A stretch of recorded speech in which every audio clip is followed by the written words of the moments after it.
Buenas de nuevo. En esta segunda parte del vídeo vamos a hablar sobre la selección de los recursos didácticos. Es decir, cuando voy a coger cualquier recurso que he encontrado por internet, cómo lo puedo coger, con qué condiciones y en qué me debería fijar. Bueno, lo primero que tenemos que tener en cuenta son las licencias de uso. Cualquier contenido que esté en internet, si no dice nada, por defecto tiene copyright. Es decir, no podría cogerlo y tal cual apropiármelo y meterlo dentro de unos contenidos míos.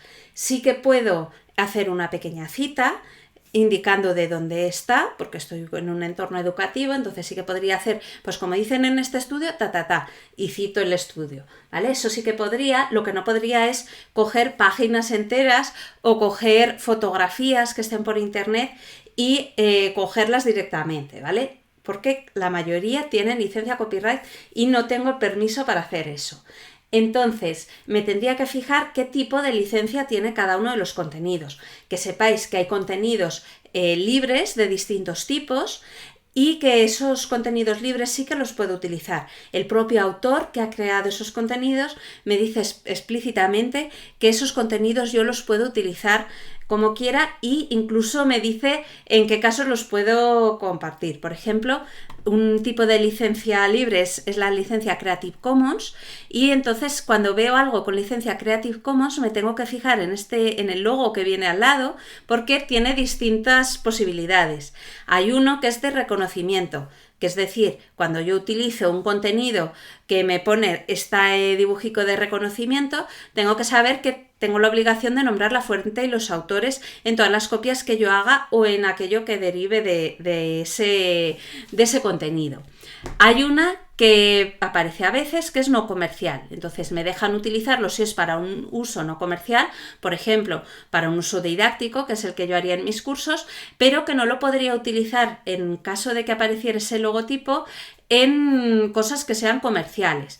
Por ejemplo, si yo quiero hacer una obra nueva, estoy editando un libro que lo voy a vender, no podría coger una fotografía, ¿vale? Si lo voy a regalar o tal, sí. O si lo voy a emitir con licencia Creative Commons, pues sí. Pero si va a ser algo que vaya a vender o lo voy a utilizar en una publicidad de un comercio, etcétera, no podría, ¿vale? Si lleva ese logo. Hay otro logo que es este de compartir igual. Es decir, me dejan modificar ese contenido, o sea, yo puedo coger una foto y modificarla, añadirle un texto arriba, no sé qué, recortarla un trozo, hacer yo qué sé qué, pero lo tengo que compartir con el mismo tipo de licencia que lleve. Es decir, con la licencia Creative Commons, con todas las características que haya marcado el autor de la obra inicial, ¿vale? Igual que está esta Creative Commons, hay muchas otras licencias, copyleft, etcétera, ¿vale? Entonces, simplemente sobre esto de las licencias, que sepamos que hay que mirar la licencia y ver lo que nos dice la licencia para saber si lo podemos utilizar y cómo lo tenemos que utilizar. Hay un concepto que aparece mucho, que es el de obra derivada. La obra derivada es esa que se deriva de la original. Por ejemplo, lo que os decía, si cojo una foto y le pongo un letrero o la recorto y en vez de si era una horizontal yo he recortado un trozo, pues eso es una obra derivada también, ¿vale? O si lo modifico de cualquier forma, esa es la obra derivada. Si me sale compartir igual, ya lo hemos dicho, que es que todas las copias y todo lo que yo derive de aquello tiene que estar compartido con el mismo tipo de licencia. Y el reconocimiento es simplemente que tenemos que nombrar al autor y la fuente de donde lo hemos cogido. Como veis, esto puede llegar a ser bastante complicado. Hay todo un mundo aquí que, si os interesa, podéis buscar información porque es muy amplio el mundo de las licencias. Yo lo que os digo como profesor es que miréis la licencia y hagáis lo que esa licencia os permita hacer, ¿vale? Hay repositorios que tenéis un montón en los apuntes que son de contenidos libres, es decir, de contenidos que los podéis coger y utilizar libremente sin tener que dar explicaciones a nadie, ¿vale? El propio autor de esos contenidos, cuando los cuelga en estos repositorios o cuando los cuelga donde sea, ya le pone un tipo de licencia abierta para que todos lo podamos utilizar esos contenidos. Una cosa concreta que muchos me preguntáis a veces es si podéis utilizar en clase vídeos de YouTube de otros. Cuando yo subo un vídeo en YouTube, acepto unas condiciones que es que se pueden utilizar. Entonces, lo que yo no podría sería descargar ese vídeo de YouTube y volverlo a subir con mi cuenta. Eso no podría, ¿vale? No tengo los derechos para eso. Lo que sí que puedo hacer es coger ese contenido que está en YouTube y desde YouTube mostrarlo a mis alumnos. Eso sí que puedo hacerlo. Incluso insertarlo dentro de mi página de Moodle o de la página web que sea, ¿vale? Porque el autor cuando sube a YouTube ya pone que se puede utilizar directamente desde YouTube. Lo que no puedes hacer es lo que os digo, descargarlo y modificarlo, etcétera, eso no puedes, ¿vale? En YouTube también hay una opción para marcar el tipo de licencia que le quieres poner, ¿vale? Y veréis que hay vídeos que sí que puedes modificar, etcétera, y hay otros que no, ¿vale? Simplemente eso, fijaos en la licencia que lleva y fijaos aquello que aparezca como reconocimiento comercial, no comercial, compartir igual, si puedes hacer obras derivadas, si no, etcétera. Otro de los aspectos que nos tendríamos que fijar cuando vamos a seleccionar un contenido, ya sea en internet o un libro que nos proponga una editorial o yo qué sé, sería la accesibilidad. La accesibilidad trata sobre que cualquier persona pueda acceder sin limitaciones a ese contenido, ¿vale? Un contenido accesible sería ese que cualquier persona, independientemente de sus circunstancias y de sus capacidades, pueda acceder. Beneficia mucho a las personas con discapacidad, pero en realidad nos beneficia a todos. Todos podemos beneficiarnos en un momento dado por usar contenidos accesibles, ¿vale? ¿Qué limitaciones son las más habituales y las que tendríamos que tener en cuenta? Pues por un lado están las limitaciones visuales, que las limitaciones visuales pueden ir desde una persona ciega total, no sé si habéis visto a ciegos navegando por internet, que tienen un programa que les va leyendo y les lee muy rápido. Cualquier persona que no estemos acostumbrados a ese software no vamos a entender ni una palabra probablemente. Y entonces tienen varias instrucciones con el teclado y van bastante rápido, ¿vale? Pero tiene que ser un contenido accesible para que estos ciegos totales puedan visualizar esos contenidos.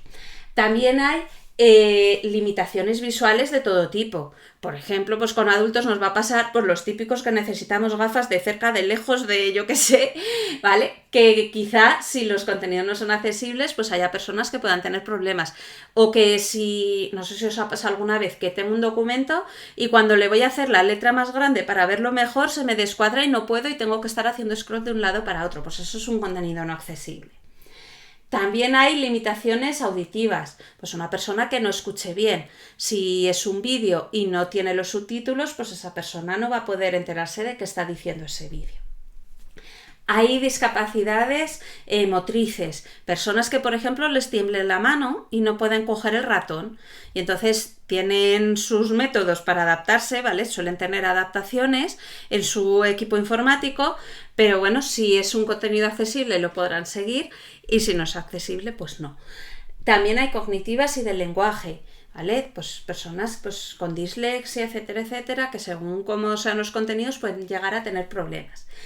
Y también hay limitaciones técnicas y la limitación técnica, esta nos la vamos a encontrar siempre, y es pues que habrá una persona que acceda a los contenidos desde el teléfono móvil, otro desde un ordenador, otro le funciona mal internet y le va muy lento, otro tiene cortes, otro no sé qué, ¿vale? Eso también es una limitación y también el que sean los contenidos accesibles puede ayudar a esta persona. ¿Por qué es tan importante todo este tema de la accesibilidad? Pues bueno, por varias razones. La primera, garantizar la igualdad de oportunidades entre todas las personas, entre todos nuestros alumnos. Esto es especialmente importante si cuando hacéis el estudio de la diversidad veis que tenéis algún alumno con alguna discapacidad. Ese sería el momento de coger los contenidos y decir, vamos a ver si estos contenidos que tenemos son accesibles para esta persona. También para cumplir la normativa. ¿Vale? Tenemos muchas leyes que regulan todo esto y que nos dicen el que es accesible y el que no y que nos obligan, sobre todo cuando estamos haciendo un servicio público, y estos cursos que damos lo serían, a adaptarnos y a hacer todos estos contenidos lo más accesibles posible. y para facilitar el acceso a todos los alumnos, tengan discapacidad reconocida o no la tengan, porque todos en un momento dado pues podemos necesitar hacer la letra más grande o podemos tener una luz que nos deslumbre un poco y no veamos bien lo que sea, o yo qué sé, ¿vale? Esto nos beneficia absolutamente a todos. Este tema de la accesibilidad es muy importante y es un tema muy profundo sobre el que podemos aprender.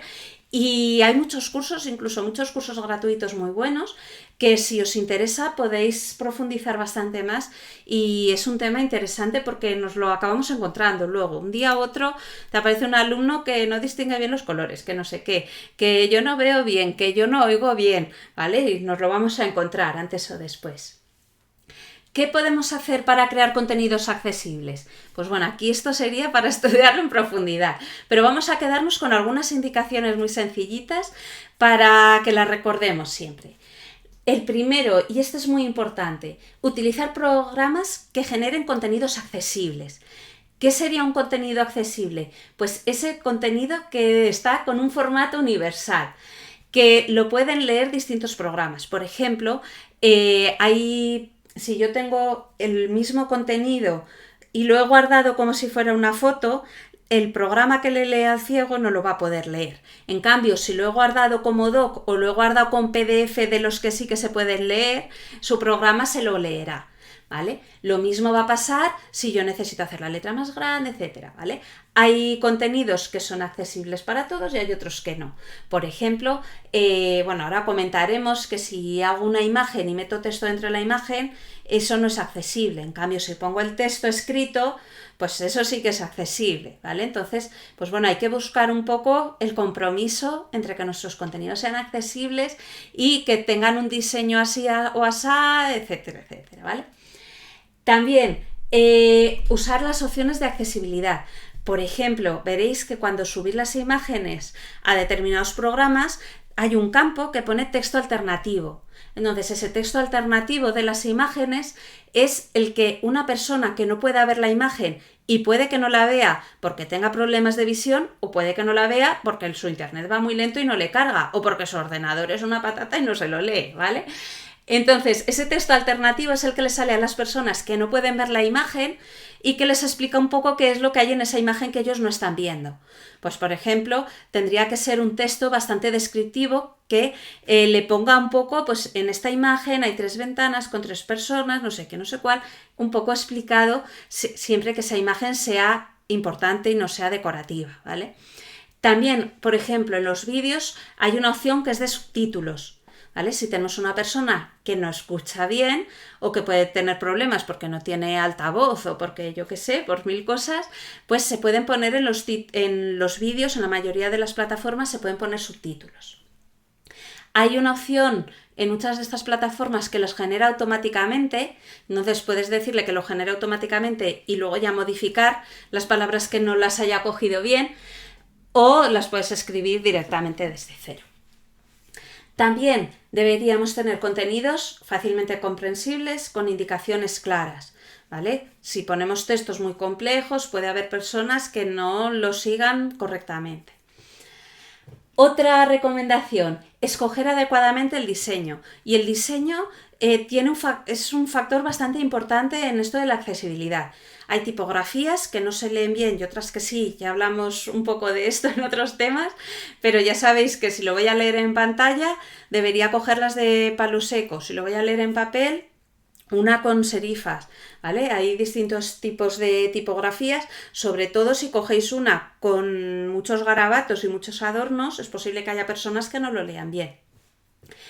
Cuidado con los colores en el diseño, tanto para que haya buen contraste, que se vea la letra sobre el fondo, ya hablamos que hay muchas combinaciones de colores que están muy bien, que si tenéis dudas, pues el blanco sobre negro o el azul oscuro sobre negro, o sea, sobre blanco, el negro sobre blanco, el azul oscuro sobre blanco, el verde sobre blanco o a la inversa pueden funcionar bien. También tened cuidado con los colores porque hay personas que no distinguen bien todos los colores y que ven, por ejemplo, del mismo, o sea, lo ven exactamente igual el verde que el rojo o distintos tipos de azul lo ven exactamente igual. etcétera, etcétera. Entonces, si hacéis indicaciones por colores, en plan, vuelve a escribir las palabras que están en rojo, pues hay personas que no ven qué palabras están en rojo, ¿vale? Entonces, cuidado si tenéis alumnos con estos problemas de hacer esas indicaciones por colores. También, si podemos hacer un diseño adaptativo. El diseño adaptativo es ese que se recoloca según el tamaño de mi pantalla. Si tengo una pantalla ancha, se ve todo ancho. Si lo veo desde el móvil, se va poniendo una cosa detrás de otra. Pero no se ve, no tengo que hacer un scroll hacia la derecha súper largo, ¿vale? Sino que la columna que estaba a la derecha se baja abajo. Eso sería un diseño adaptativo, ¿vale? Entonces, el tema del diseño es interesante escogerlo bien. Y también usar los contenidos adecuados. Pues, por ejemplo, pensad que si hay una persona que no lo está viendo y se lo está leyendo su programa, el poner emoticonos, pues un punto y coma con un paréntesis, pues si se lo sabe bien, pero si no puede ser complicado saber que eso es una carita guiñando el ojo y no sé qué, ¿vale? Y con las indicaciones visuales de todo tipo, que habrá personas que igual no las vean bien. Como os digo, el crear contenidos accesibles es largo ¿vale? Y tiene muchas indicaciones diferentes, las principales serían estas y más o menos pues tenemos que tenerlas en cuenta cuando creemos nuestros contenidos o cuando escojamos contenidos creados por otros. A la hora de coger un contenido y pensar si es adecuado o no es adecuado, ¿qué tendría que tener en cuenta? Pues lo primero, la relevancia, el ver que sea el contenido apropiado para el nivel de mis alumnos, para el tema que estamos impartiendo y para cómo lo quiero impartir. El que sea idóneo, ¿vale? Que sea pues lo mismo, que sea apropiado para mis alumnos, que sea riguroso y que todo lo que diga sea verdad y que esté bien contrastado, etcétera. También es muy interesante cuando busquéis contenidos en internet, que ya hemos dicho que podemos buscar vídeos, blogs, etcétera, ver la fecha de publicación, en qué momento se ha publicado y si eso sigue vigente o no, porque hay cosas que cambian muy rápido. La facilidad de acceso y sencillez, ¿vale? Pues que sea fácil y que no tengan que dar los alumnos 1000 vueltas para acceder a los contenidos que quieren. Las licencias de uso, que ya hemos hablado de esto, y la accesibilidad. La accesibilidad sería muy importante, el comprobar que esos contenidos sean accesibles o no. A modo de consejos, os he añadido aquí 3 cosas que tenéis que tener en cuenta cuando utilicéis ordenadores en el aula y cuando utilicéis distintos recursos de internet en el aula. Tenéis que saber que normalmente en la mayoría de los centros, dentro del centro tenemos una red de ordenadores y todos salimos fuera por la misma conexión a internet. Hay en algún centro que tenemos hasta 2 o 3 líneas, pero en la mayoría solamente hay una línea. Eso quiere decir que todos salimos fuera a la red de internet con la misma dirección IP. Entonces hay muchas aplicaciones que limitan el número de creación de cuentas que puedes crear por IP y día. Es decir, si por ejemplo vais a usar Google Drive, y necesitan vuestros alumnos una cuenta de Gmail y no tienen todavía y se la van a sacar nueva, que sepáis que hay una limitación y que igual a los 5 primeros alumnos que se conecten y saquen la cuenta les va a dejar, pero a partir del 6º les da error, porque dice, desde esta IP ya se han registrado muchos en el día de hoy, esto es muy raro y os cortan y os quedáis sin poder sacar las cuentas y sin poder hacer la actividad que tengáis que hacer. Tenedlo en cuenta. También los navegadores. Fijaos bien en qué navegadores y qué versiones de estos navegadores tenéis instalados en el aula. ¿Por qué? Porque muchas de estas aplicaciones que hemos nombrado, pues de las aplicaciones en la nube, etcétera, la videollamada, etcétera, etcétera, muchas de esas aplicaciones no funcionan si el navegador no está actualizado. Entonces, echad un ojo al aula de ordenadores antes de hacer ninguna cosa con estas aplicaciones para ver que tengáis el navegador actualizado. Y también la velocidad de conexión. Si intentáis hacer varias videollamadas desde el mismo aula, como solamente tenemos una línea, pues hay veces que esto nos puede limitar. O si estáis en un pueblo que tiene mala conexión a internet, pues según qué actividad queréis hacer con aplicaciones en la nube o con vídeos o con tal, pues puede ser un problema. Simplemente que lo tengáis en cuenta.